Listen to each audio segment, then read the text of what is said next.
You're listening to Scratching and Thriving, a lifestyle podcast hosted by two dope professionals who are passionate about empowering people to thrive. I'm Dr. A. And I'm Brandon. And we are two longtime friends who met about 20 years ago during undergraduate studies. And we took two different paths in life. I'm a healthcare executive and lifestyle guru. And I'm an educator and entrepreneur. And we are here to bring you the content that will help you thrive.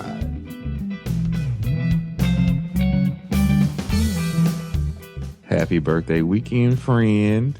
How are you? Thank you. Good, good. You celebrating the big 25? Yes. Because I am yet holding on to that one. Let me tell you, 25 till I'm 40. And then when I'm 40, I'll be 40 until I'm 50. 50 until I'm 60. Look, I am holding on to 25 as long as possible. What did you do for your birthday? Family, hung out with family, ate, opened gifts, had cake. It wasn't a lot we could do. Yeah, that's true. So, but it was still very nice to hang out with my family and spend some quality time with them. So it was enjoyable. You do anything for yourself? I did, of course. You know how I'm an advocate for self-care. Of course I did. I did my in-home pedicure, some facials, took some walks and meditated. So I cleaned out the refrigerator so that I could restock with all of this healthy food in hopes of getting back on my eat right, feel great, live great kick. That's been popular during this pandemic. I actually started doing that back in the beginning of March when it all hit because, number one, I was the administrator on call for the hospital when it all broke loose. And, this is something we'd never seen before. This is not in a playbook, period, right? So you had to kind of figure it all out. And being the administrator on call for the hospital, I made a lot of decisions after hours that could affect a lot of people. So I had to do self-care when I could and wasn't on the phone or trying to mitigate the issue. So I did a lot of walking, did a lot of saging. I did a lot of, you couldn't go get like pedicure, manicure, anything like that. I mean, it's hard to get a haircut at that point, but a lot of bath bombs were exciting. The meditation piece I do like. I use Alexa for that. They have a lot of, a lot of meditation apps. Alexa, it's actually kind of interesting. Yeah. She talk back to you doing meditation. It's interesting because I was like, okay, so you do this now, okay, and then now take a deep breath, breathe, think nice thoughts. I was like, oh, okay, she got it, okay. So it's self-care is really, really important. One piece of self-care that people often forget or neglect is the importance of quality sleep. Yes. So I like sleeping is my hobby. Let me tell you. So it is one of my favorite pastimes. I think because of the careers that we have, sleep is so precious and so valuable because you don't get it as often. Yes. But yes, a good night's sleep is a lot. It's an attitude adjuster. It is a lifesaver, not for you, but for other people. Because when I'm hungry, tired, they call me hangry. It gets ugly. Right. It's ugly because it's like, I'm already tired and then I'm hungry. And then you come to me with some foolishness. I'm going to probably say something crazy to you because my blood sugar dropping and I had about 2 hours of sleep because I was dealing with work all night long. So sleep is real important. Oh, very important. They can have apps for that too, right? They do. And they have apps to see how deep you're sleeping. Right. The quality of sleep. Exactly. And they can tell you whether you talk in your sleep, whether you snore or not. These things are important. And if you stop breathing in your sleep, because like sleep apnea is a big deal. Yeah. And people, if you are not able to get through the day, you feel tired, sluggish, you're working out, you seem to be eating healthy, you might want to look at your sleep habits. One thing I started a couple of years ago was being intentional about my sleep routine. So we took all the TVs out of the bedrooms. We said only we'll have a TV in the office. We have a TV in the playroom, and then we have a TV in the gym in the basement. But no TVs in any of the bedrooms because it's a distraction at night. That light, it messes with your eyes and your rhythms at night. The other thing that I Uh-huh. do that I absolutely hands down love is aromatherapy. Aromatherapy and sleep music. So I use Pandora, and I'll just say, Pandora, play me sleep music. And sometimes it's water sounds, animal noises. That helps me because I don't like falling asleep without some noise. So let's go back to the TV thing. Mm-hmm. So I'm a total opposite. Mm-hmm. I have to sleep with the TV on because when the power goes out and the TV goes off, I instantly wake up. Wow. Yeah, so I have to have, and it's not the light. I don't think it is Mm-hmm. the noise. I So have to you have actually have the something. volume on. Oh, it's on 7. So I figured out exactly what number to put it on that Mm-hmm. is not disruptive. That is not disruptive. It gives me what I need to sleep. Because if that TV goes off, I'm waking up instantaneously. Mm. And you're right, the aromatherapy, like when I sage my house and get the energy Mm-hmm. right in it, and then I usually do some sort of lavender That's my candle. favorite. Lavender. Yes.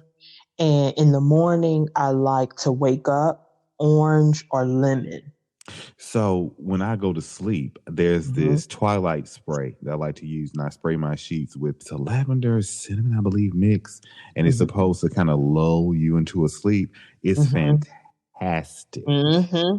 But when I lay down, you talk to Pandora. I talk to Alexa and I say, good night, Alexa. Mm-hmm. I'll say, Alexa, good night. And lights go out. First of all, the Mm-hmm. lights already automatically go out at 9 p.m. anyway. So Mm-hmm. that's my cue to say, okay, time to get in bed.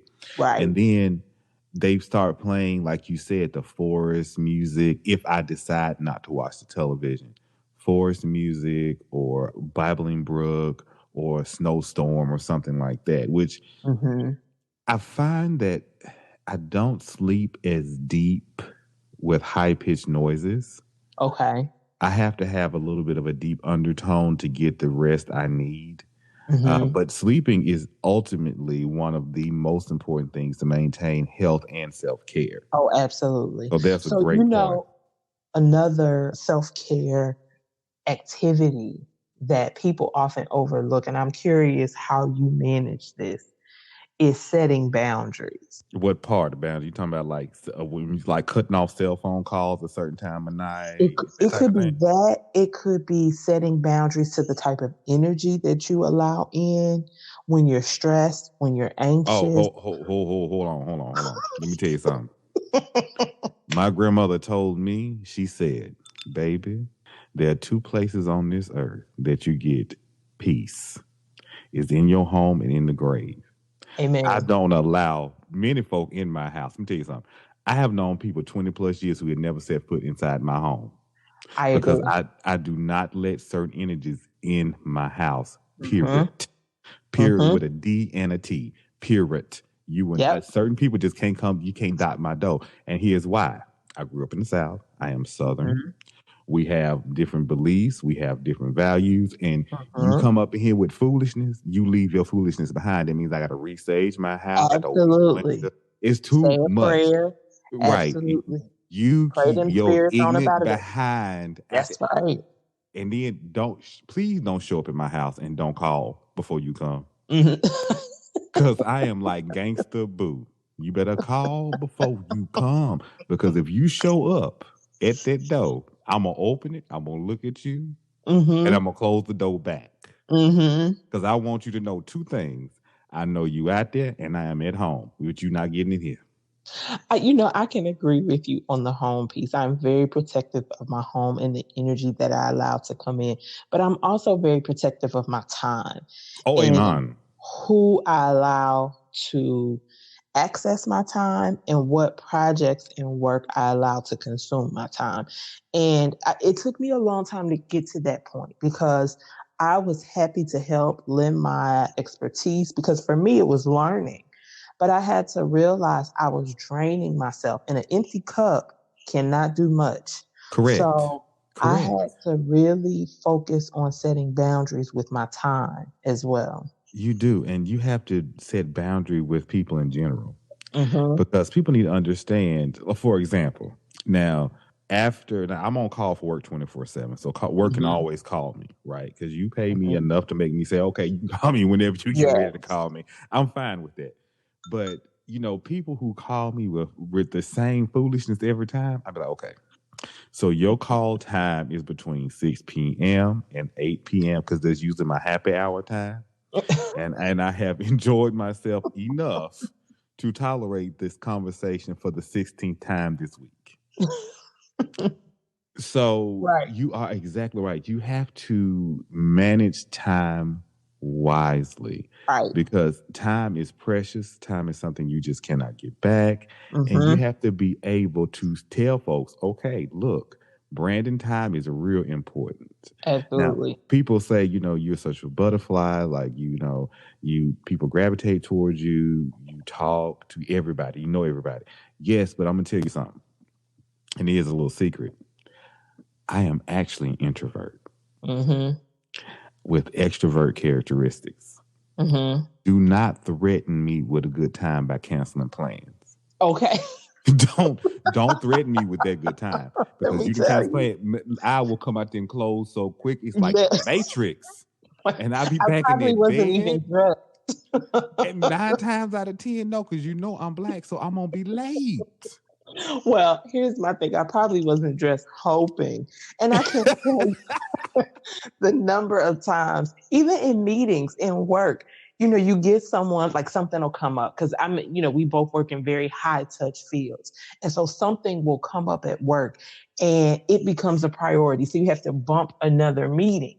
And the other You know person, what? Can I just say something? That is one of my pet peeves.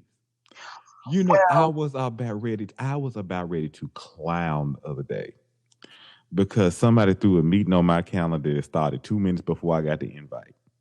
First of all, what is this meeting? Number two, I ain't prepared for this because I'm gonna get up here talking crazy. So, do you really want me on the line? And number three, that is just rude because you don't know what I could it, have had a pee break planned. well, You see what I'm saying? That's just so rude. Like, you don't know what I but got going on in my world, and especially the areas that I cover, like my areas of responsibility are like high risk areas. So anything so, could and I pop think off. it's a little bit different for us because for me, that is the nature of the job. It Oh, is not no. uncommon for people because if issues arise, I have to address them. And sometimes Yeah, it but is see, yeah, about you are a dealing. little different though, because the But HR world is different. so we turn around and, the person who you invited to the meeting, that you have to send them a cancellation or a rescheduled notice to say, hey, I need to reschedule this meeting. I really do apologize. And I'll look at my phone and get a text and it'll just say, thank you. Because they always said, Lord, please let this woman cancel this meeting. And I'm sitting there like, well, if this was an unnecessary meeting, why did we have it scheduled? So, But it's all, it you is have to set protective of your boundaries time. though. Yes. It not just even personally, but also at work. Because Yes. there's just some rules that I just will not allow to be broken at work. And it's funny because my assistant, she knows those rules. She'll know exactly Mm-hmm. like, he ain't gonna like that. Don't do that. Right. Because I'm Mm-hmm. gonna do, and a lot of times I have stopped even saying anything. I just look. And it makes people so uncomfortable because I just have this blank stare on my face, like, really? And we'll Right. sit there, and I'm gonna sit there until you figure out that this ain't it. Because I Well, see, we're all working virtually now. And so we'll be in a meeting and my assistant, she'll text me and she's like, are we really doing that? You're And right. I'm just like, don't worry about it. Like, don't worry. We're not rescheduling this. We're not having a meeting for that. We're not.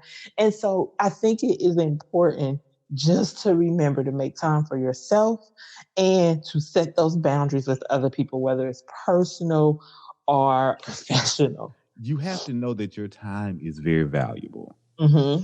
And here's the thing, if you don't say Brandon's time is valuable, no one else will. Right. So you have to take Absolutely. control of your time, set boundaries, get some good sleep. And Mm-hmm. and I'm What are it, those quick activities that you do that may be a part of your routine, your monthly routine, your weekly routine that you consider self care that helps you maintain stable mental health, helps you maintain a good perspective. What are some of those activities that you do on a routine? So, it has shifted some since COVID, Mhm. right? Right. Since we had this big reset, it is a little different. I like being outside more, Mhm. being one with nature, getting grounded, as the ancestors say. I'm a fire sign, I'm an Aries, so I like water. Mhm. Water is my calming nature. And I think that's why I chose where I live at now, is because my back door is Tampa Bay. Mhm. So I can walk outside if I get frustrated and the water will be rolling in and you can hear it. And it's just it's soothing for me. Mhm. So I think being one with nature is very important. That's a good one. And just make sure you kind of zone into why. Okay, I need to figure out why my neck is tight. Right. So why can't I turn my neck to the left or right? Is it Right. somebody at work? Is it Right. something personally? Did I sleep wrong? So it's a lot Mhm. of things. First of all, am I getting enough sleep? It's the first thing I Mhm. run. Okay, how much sleep did I get last night? Because I'm a little tired. Am I irritated? Am I hungry? What is it? Eating. I do the keto diet. So Right. eating the right keto is what's important. Like getting your green in, making sure you're getting no starch, not enough starch in to throw you Mhm. out of ketosis, and getting a good lean meat. So if you have a good lean meat, you have something, two green things on your plate, I tend to feel better. Mhm. Getting my walk in, typically walking around the downtown area, going to different little hole in the wall area, hole in the wall places, grabbing something healthy to eat, and going back to the apartment. It typically is what keeps me grounded. Mhm. So, what do you do up there in Philly? Well, we're restricted as well. But about a year ago, I started focusing on taking control of my self care and not relying so heavily on spas or third parties. So, a lot of natural things. So, again, like you, I like being out in nature. So, I love taking walks. I mean, I could walk for hours. We have a lot of parks in the greater Philadelphia area. And so, we'll go on a bike ride, we'll walk in the park. I also like to meditate, relax, and journal. I love to journal. A friend of mine had recommended that a few years ago. I didn't know much about it. I didn't know really how to start and how to do it. And she had suggested to just get a blank journal that you only use to put your reflective thoughts about what you're experiencing and what you're feeling. And so she said, just write. She said, just write, and you will start to refine it.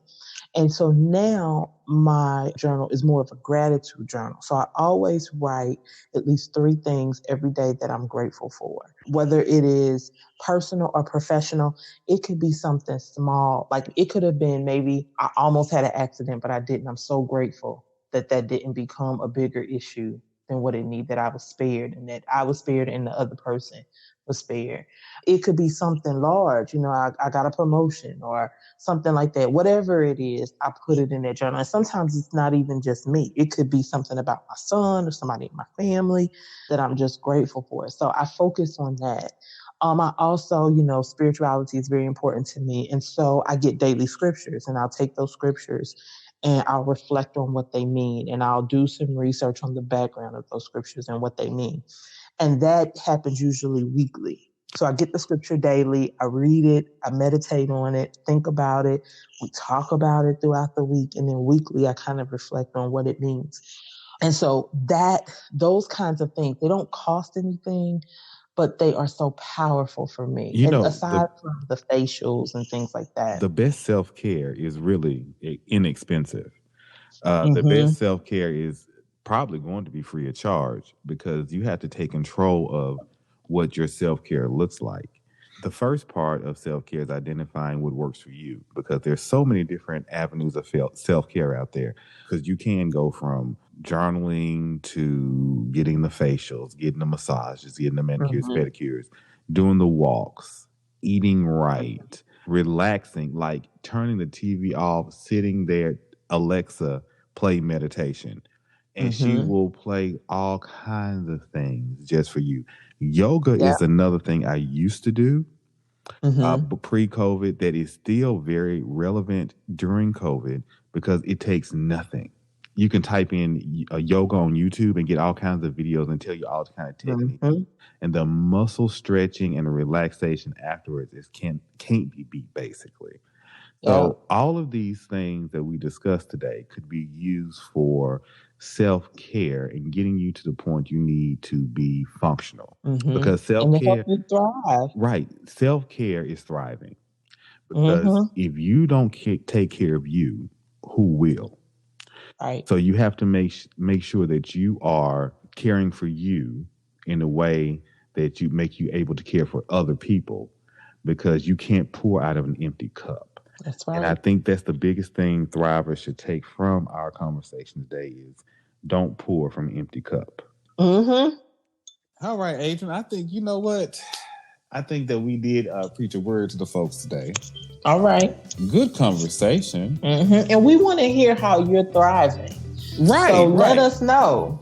Let us know. What's your definition for success? What does it take for you to thrive? What has been your experience? We want to hear that from you. So share it with us, so that we can learn from your experiences, and other people, some of our other listeners and thrivers can learn as well. Right. And look us up on Instagram, Facebook, and send us emails, because we do want to hear your success stories. And, we also want to hear those things that you may be struggling with, because, we may be young, but we've been through a whole lot of trials and tribulations that we can tell you how to overcome some of these humps. I'm just telling you.